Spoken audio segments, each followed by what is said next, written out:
Hello everyone, welcome to Okul. India के सबसे affordable learning platform में आप सभी का स्वागत है।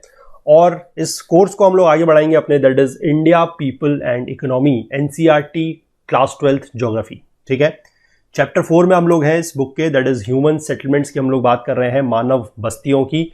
और पिछले पार्ट में हमने इस चैप्टर को स्टार्ट किया है और पहले पार्ट में हमने जो चीज़ें डिस्कस की है, टाइप्स ऑफ रूरल सेटलमेंट्स की, क्या क्या टाइप्स ऑफ रूरल सेटलमेंट्स हैं वो हमने पढ़े, किस किस तरीके हैं, कहाँ कहाँ पर वो पाए जाते हैं वो हमने पढ़ा। और हमने थोड़ा सा अर्बन सेटलमेंट्स के बारे में भी पढ़ा और किस तरीके से जो अर्बन सेटलमेंट्स हैं वो टाइम के साथ साथ इवॉल्व होते आए हैं। ये सारी बातें जो हमने पिछले पार्ट में डिस्कस करी, आज इस चैप्टर का जो लगभग आधा पार्ट बचा हुआ है उसको हम पढ़ेंगे, समझेंगे और चैप्टर को कंप्लीट कर लेंगे।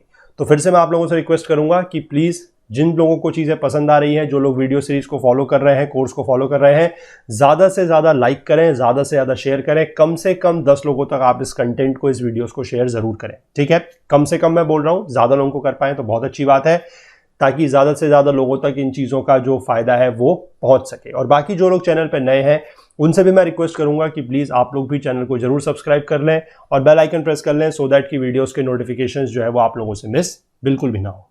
और बाकी एक कम्युनिटी पोस्ट पे आप लोगों के लिए एक पोस्ट डला हुआ है कि हाउ ओकुल इज हेल्पिंग यू। ठीक है, तो वहां पर आप लोग अपना 50 से 100 शब्दों का एक राइटअप लिख के अपनी पासपोर्ट साइज फोटो के साथ हमारी ईमेल आईडी जो है, दैट इज okul.co@gmail.com पर उसको मेल करें। और उसमें से जो बेस्ट एंट्रीज होंगी वो हमारे वेबसाइट पे फीचर्ड होंगी, या मैं कहूँगा कि सारी की सारी एंट्रीज ही फीचर्ड होंगी कुछ कुछ टाइम के लिए। ठीक है, तो प्लीज़ अपना जो राइटअप है, आपको क्या लगता है हमारे बारे में, हम आपकी किस तरीके से हेल्प कर रहे हैं, वो हमें ज़रूर वहाँ पर आप लोग बता सकते हैं। और ईमेल आईडी पे आप उसको सेंड ज़रूर कर दें अपनी एक पासपोर्ट साइज फोटोग्राफ के साथ। ठीक है, ग्रामर वगैरह की कोई इशू नहीं है, कुछ भी आप लिखें, आपका जो अर्थ है, जो आप बोलना चाहते हैं बात, वो हमें समझ में आनी चाहिए। ग्रामर और लैंग्वेज की कोई चिंता नहीं कीजिएगा, उसको हम मॉडिफाई कर लेंगे। ठीक है, चलिए आगे बढ़ने से पहले आप सभी लोगों से इस मिशन के बारे में मैं फिर से बात करूंगा कि प्लीज़ इस मिशन में हमारा साथ दीजिए, अपना सहयोग कीजिए जितना भी हो सकता है। थोड़ा बहुत हमारा जो मिशन है एजुकेशन को अफोर्डेबल बनाना आप सभी लोगों के लिए, उसमें आप अपना साथ ज़रूर दीजिए। मैं हाथ जोड़ के आप लोगों से विनती करता हूं। स्कैन एंड पे का ऑप्शन यहाँ पर दिया गया है, इसके थ्रू आप लोग पेमेंट कर सकते हैं। अगर किसी को UPI ID की अगर ज़रूरत है तो वो भी यहाँ पर मेंशन है, दैट इज okul@axis बैंक। और अगर कोई कार्ड के माध्यम से या फिर इंटरनेट बैंकिंग के माध्यम से अगर पेमेंट करने के इच्छुक है तो उनके लिए भी नीचे डिस्क्रिप्शन बॉक्स में लिंक दिया हुआ है। ठीक है, तो इस मिशन में आप लोग हमारा जितना साथ देंगे, जितना आप लोग योगदान करेंगे, कंट्रीब्यूशन करेंगे, उतना ही फायदा आप लोगों को इसका मिलेगा। कोर्सेज में वीडियोस के साथ साथ नोट्स, क्विजेज और भी बहुत सारी चीज़ें हैं जो आप लोगों के लिए जल्द से जल्द यहाँ पर लाने का हम लोग प्लान कर रहे हैं। बट जैसे कि आप लोगों को पता है, हमारी थोड़ा सा मजबूरी है, we are short of man power, we are short of resources. तो थोड़ा सा आप लोग हमारा साथ अगर देने की इसमें कोशिश करेंगे तो हम इसमें बहुत अच्छा जो है वो एफर्ट आप लोगों के लिए कर सकते हैं। ठीक है, चलिए तो फिलहाल चलते हैं बुक की तरफ और देखते हैं वहाँ पर आज के पार्ट में हमें क्या कवर करना है। देखिए, आज हम बात करेंगे अर्बनाइजेशन इन इंडिया। अर्बनाइजेशन का मतलब होता है, अगर आप इसका हिंदी वर्ड देखेंगे तो दिस इज शहरीकरण। ठीक है, the level of urbanization is measured in terms of percentage of urban population to the total population, कि हमारे देश की जो टोटल पॉपुलेशन है, ठीक है, जो कुल जनसंख्या है, उसका कितना परसेंटेज या कितना प्रतिशत जो है अर्बन एरियाज में रहता है, उसके आधार पर पता लगेगा कि अर्बनाइजेशन का लेवल क्या है। ठीक है, the level of urbanization in India in 2011 was 31.16%। 2011 के जनगणना के आधार पर, सेंसस के आधार पर जो लेवल ऑफ अर्बनाइजेशन इंडिया में था वो 31.16% है, which is quite low in comparison to developed countries. तो 2011 से 2020 में हम लोग पहुंच चुके हैं और 9 साल हो चुके हैं। अगले साल फिर से 2021 में जब जनगणना होगी तो आप लोगों को क्या लगता है कि ये जो वैल्यू दी गई है 31.16% जो 2011 के आधार पर थी, अब हम क्या इससे ऊपर होंगे या इसके नीचे होंगे? आप लोगों को जो भी लगता है अपना जवाब कमेंट सेक्शन में बताइएगा और विद रीजन। अगर आप कह रहे हैं कि इससे ज्यादा हो गया होगा तो क्यों, इससे कम हो गया होगा तो क्यों। ठीक है, चलिए आगे देखते हैं। लेकिन ये लिखा गया है कि ये जो वैल्यू है 31.16%, या हम कहें कि लगभग 1/3 के आसपास, ये डेवलप्ड कंट्रीज से अगर हम तुलना करते हैं, बाकी विकसित देशों से अगर हम तुलना करते हैं तो काफी कम है। Total urban population has increased 11 fold during the 20th century, यानी कि 20वीं शताब्दी में क्या हुआ है कि जो टोटल अर्बन पॉपुलेशन है वो 11 टाइम्स यानी कि 11 गुना बढ़ चुकी है। Enlargement of urban centres and emergence of new towns have played a significant role in the growth of urban population and urbanization in the country. ठीक है, कि क्या हो रहा है कि जो अर्बन सेंटर्स हैं वो क्या हो रहे हैं, उनका एनलार्जमेंट हो रहा है, यानी कि वो बड़े हो रहे हैं और नए टाउन्स जो है वो इमर्ज हो रहे हैं। इसकी वजह से क्या है कि जो अर्बन पॉपुलेशन है और जो अर्बनाइजेशन है वो बढ़ रहा है। ठीक है, टेबल 4.1 में ये डेटा कुछ दिया गया ऊपर, लेकिन यहां पर ये भी लिखा गया है कि but the growth rate of urbanization has slowed down during last 2 decades. पिछले 2 दशकों की अगर हम बात करें तो जो ग्रोथ रेट है अर्बनाइजेशन का वो थोड़ा सा कम हुआ है। आइए एक बार इस टेबल पर नजर डालते हैं। ये देखिए यहां पर ये दिया गया है आपको 1901 से लेकर 2011 तक का डेटा यहां पर है और इसमें अर्बन पॉपुलेशन किस किस तरीके से है, किस साल में कितनी थी वो भी मेंशन किया गया है। और ये जो वैल्यू है ये आपकी बात की जा रही है कि इस वैल्यू का 11 गुना है। ठीक है, लगभग 11 गुना है, बिल्कुल ठीक बात है। और टोटल पॉपुलेशन का कितना परसेंटेज है वो भी हम देख सकते हैं, तो 31.16% ये है वो जो लेवल ऑफ अर्बनाइजेशन हमें बता रहा है। और यहां पर जो बात की जा रही है कि लास्ट 2 दशकों में, यानी कि ये वाली जो वैल्यू है ये आप देख सकते हैं कि यहां पर कितना था, लगातार आप देखेंगे यहां पर थोड़ा सा डिप हुआ है, इसके बाद यहां पर बढ़ रहा है, यहां पर भी बढ़ रहा है और यहां पर अचानक से उसके बाद थोड़ा सा कम और लास्ट में यहां पर फिर से थोड़ा सा कम हुआ है। यानी कि 1991 से अगर हम बात करें तो 1991 से 2001 में भी कम हुआ है, उसके बाद 2011 में भी ये कम हुआ है। ठीक है, तो यही चीज वहां पर बोली गई है।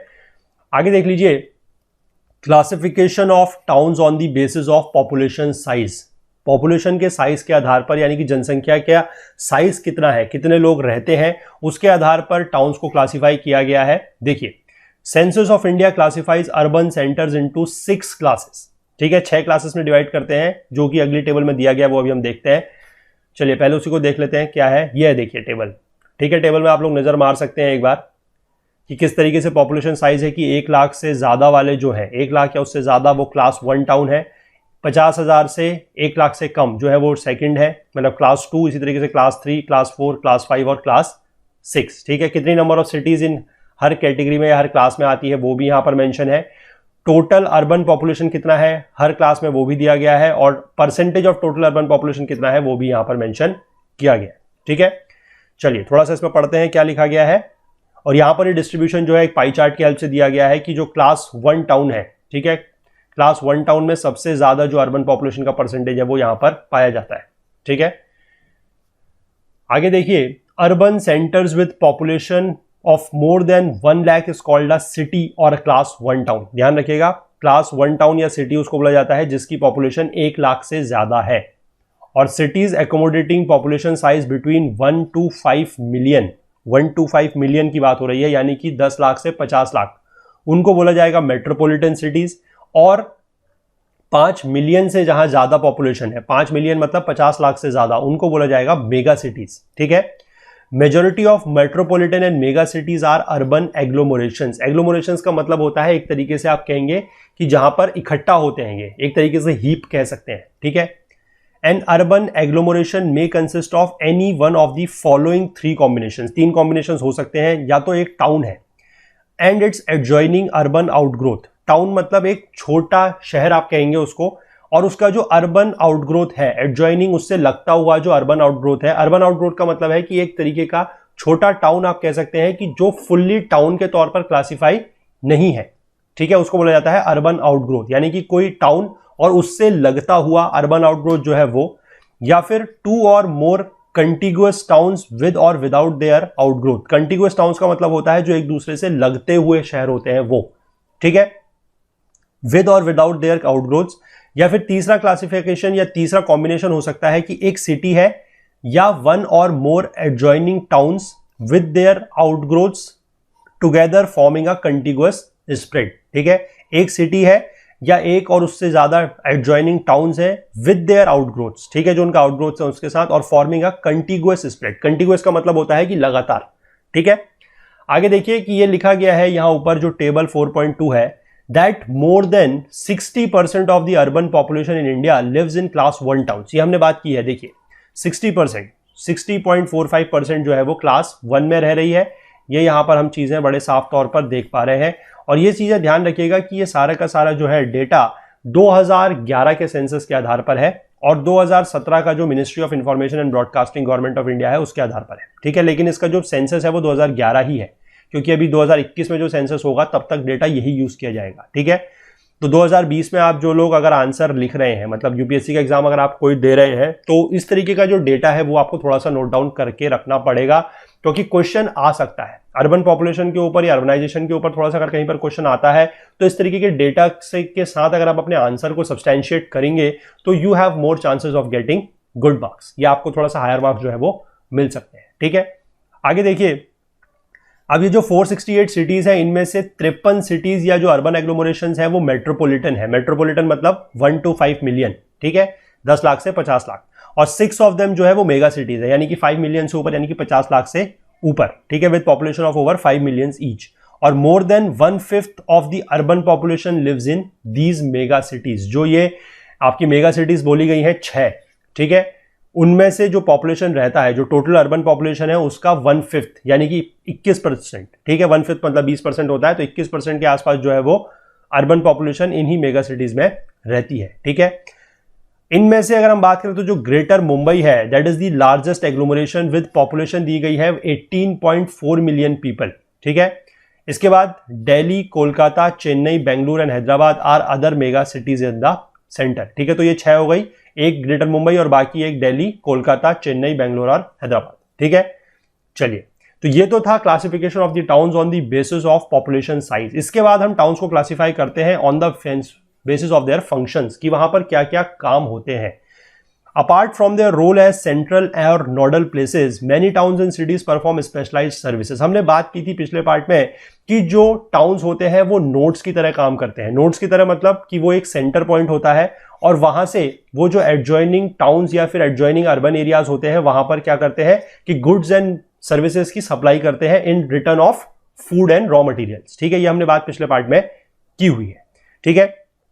तो इसमें यह लिखा गया है कि apart from their roles as central और नोडल प्लेसेस, मेनी टाउन्स जो है उनको वो कुछ और स्पेशलाइज्ड सर्विसेज भी करते हैं। तो उसी के आधार पर उनको क्या है कि अलग अलग कैटेगरी में क्लासिफाई किया गया है। सम टाउन्स और cities specialise in certain functions and they are known for some specific activities, products और services. However each town performs a number of functions, ठीक है। अब ऐसा तो है नहीं कि एक शहर में एक ही तरीके के काम होंगे, बहुत सारे काम हो सकते हैं, लेकिन on the basis of dominant और स्पेशलाइज्ड फंक्शन, यानी कि जो काम सबसे ज्यादा उस शहर में हो रहा है उसके आधार पर उनको क्लासिफाई किया जाता है, ठीक है। और कैसे कैसे क्लासिफाई किया जाता है ये हम देख सकते हैं। एडमिनिस्ट्रेटिव टाउन सबसे पहला जो दिया गया है, that is your administrative towns and cities. इसमें कौन से टाउन्स हैं? Supporting the administrative headquarters of higher order are administrative towns, जैसे कि चंडीगढ़, ठीक है, न्यू दिल्ली, भोपाल, शिलोंग, गुवाहाटी, इम्फाल, श्रीनगर, गांधीनगर, जयपुर, चेन्नई एक्सेट्रा। ये सारे के सारे टाउन्स कहां पर हैं, आप लोगों को इनकी स्टेट जो है वो पता होनी चाहिए, ठीक है।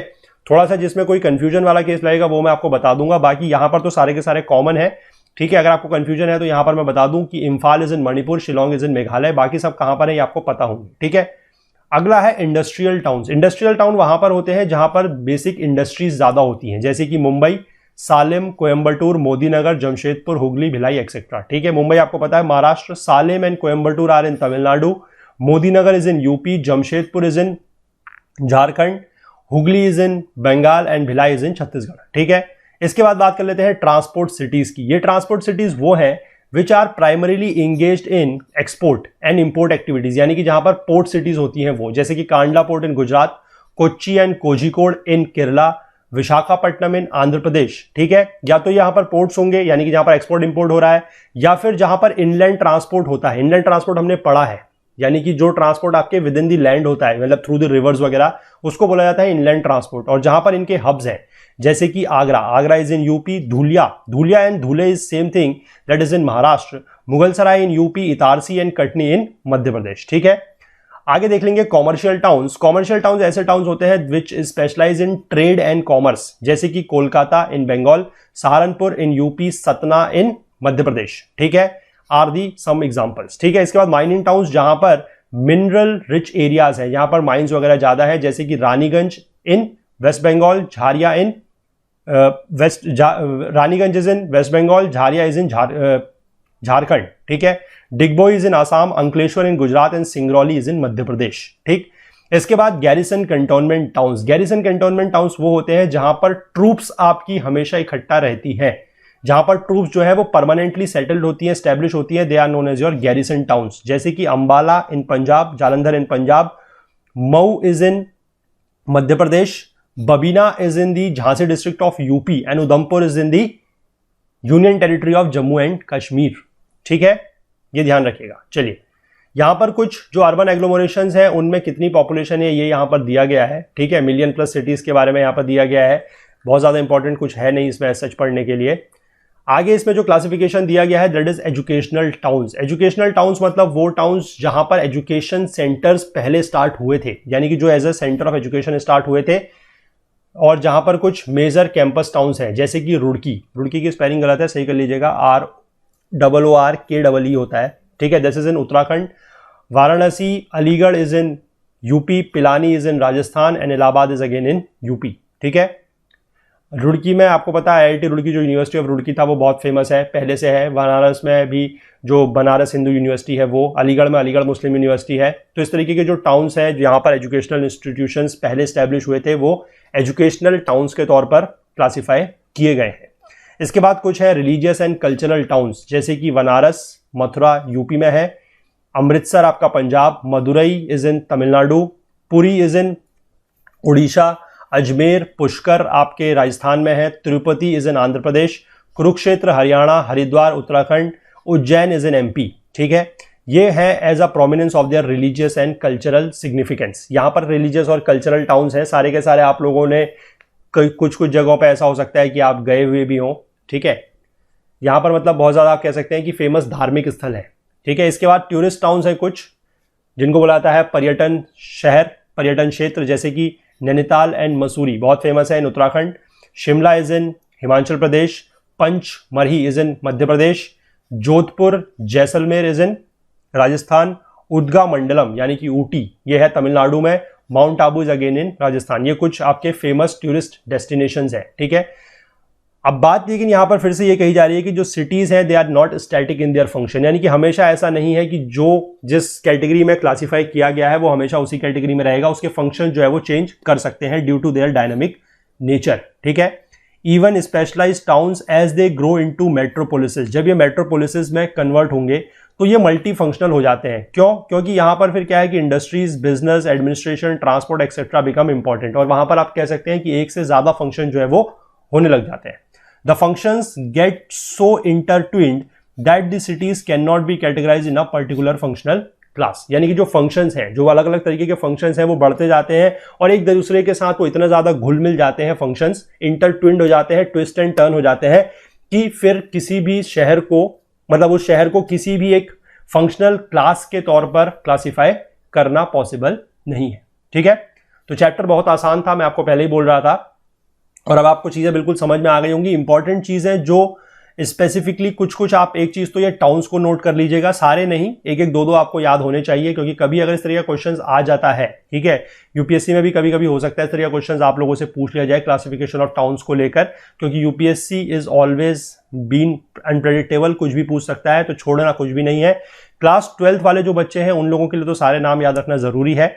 बाकी जो हमारे यूपीएससी के एस्पिरेंट्स हैं वो लोग भी कम से कम हर कैटेगरी से दो दो नाम जो है वो जरूर याद रख लें। ठीक है, और बाकी जो ये डेटा यहां पर थोड़ा सा दिया गया था कि अर्बन एग्लोमरेशंस में कितना है, यानी कि कितनी परसेंटेज जो है वो क्लास 1 क्लास 2 में रहते हैं, थोड़ा सा ये परसेंटेज का भी आप लोगों को आइडिया होना चाहिए। और जैसा कि यहां पर टेबल में दिया गया था, जो ये इंपॉर्टेंट फिगर है, यानी कि ये वाला इंपॉर्टेंट एरिया है जहां पर ये ग्रोथ थोड़ा सा वेरी कर रही है। ठीक है, या कि यहां से आप देख रहे हैं कि ऊपर से लेकर यहां तक लगभग जो ग्रोथ है वो स्टेडी है, यानी कि एक ही डायरेक्शन में है, लेकिन थोड़ा सा यहां पर डाउनफॉल हुआ है, उसके बाद यहां पे लगातार ये डाउनफॉल हुआ है। तो थोड़ा सा इस तरीके का जो डेटा है जहां पर कॉन्ट्रास्ट आ रहा है उसको आप लोग जरूर नोट डाउन करके रखें। कभी का अगर इस तरीके का कोई क्वेश्चन आता है रिलेटेड टू दिस टॉपिक, तो इस तरीके का डेटा के साथ अगर आप अपने आंसर को सब्सटैंशिएट करेंगे तो you will surely get better marks than others. ठीक है, चलिए, तो एनसीईआरटी से भी आप आंसर बना सकते हैं, वहां से भी डेटा को आप यूज कर सकते हैं, बस आपको थोड़ा सा नॉलेज रखनी पड़ेगी, थोड़ा सा सही आइडिया रखना पड़ेगा कि किस तरीके से आप अपने आंसर्स में डेटा को यूज करेंगे। ठीक है, चलिए, तो ये चैप्टर यहां पर कंप्लीट होता है। तो आई होप आप लोगों को ये पार्ट, ये चैप्टर पसंद आया होगा। अगर आया है तो प्लीज लाइक जरूर कीजिए और जम के इस वीडियो को शेयर भी जरूर कीजिए। जो लोग चैनल पे नए हैं वो लोग प्लीज चैनल को जरूर सब्सक्राइब कर लीजिए, बेल आइकन प्रेस कर लीजिए सो दैट की वीडियोस की नोटिफिकेशन जो है वो मिस ना हो। बाकी कमेंट भी आप लोग जरूर कीजिए, अपना फीडबैक हमें बताते रहिए, किसी को कोई क्वेरी है तो वो भी जरूर पूछिए। और हमसे ज्यादा जुड़ने के लिए हमारा Facebook page, Twitter page, Telegram channel का यूज करें। और अगर आप हमसे कोई और बात शेयर करना चाहते हैं, कुछ भी पूछना चाहें, कुछ अगर आपको कोई क्वेरी हो, कुछ बताना चाहें, तो वो भी उसके लिए आप हमारी ईमेल आईडी का यूज कर सकते हैं, दैट इज okul.cu@gmail.com। तो जिन लोगों ने भी यहाँ पर क्वेश्चन वगैरह कुछ पूछे हैं, कुछ क्वेरीज पूछी हैं या कुछ चीज बताई है, तो उनको जो रिप्लाई है वो मिले हैं। तो ऐसा नहीं है कि रिप्लाई नहीं होते हैं, रिप्लाई बिल्कुल होते हैं, with in the shortest possible time होते हैं। ठीक है, कमेंट्स का भी वही हिसाब है और यहाँ पर जो चीजें पूछी जाती हैं उनका भी सेम फंड है। तो आपको रिप्लाई जरूर मिलेंगे, निश्चिंत होकर जो भी सवाल है जरूर पूछिए।